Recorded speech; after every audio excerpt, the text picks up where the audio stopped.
Loitar contra a soidade non desexada e contra o malestar emocional é o obxectivo dunha iniciativa que vai levar os médicos de atención primaria a receitar non pastillas, senón museos, concertos ou talleres artísticos.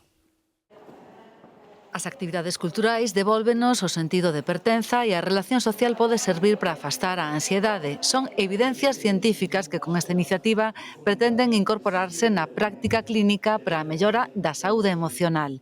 A iniciativa comezará con entradas para as exposicións, obradoiros e concertos do Museo Provincial de Pontevedra que serán accesibles para toda a área sanitaria.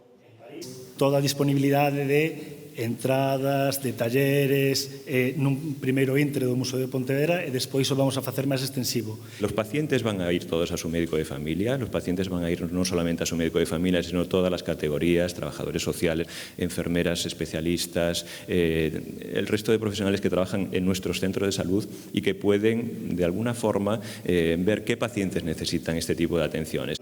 Serán entradas completamente anónimas para agardar a privacidade e no futuro pensan en ampliar o ámbito dos deportes. Hai xa programas similares en Londres, París ou Melbourne que demostraron ser eficaces contra a soidade non desexada e diversos trastornos relacionados coa saúde mental e emocional que sufriron unha suba tras a pandemia.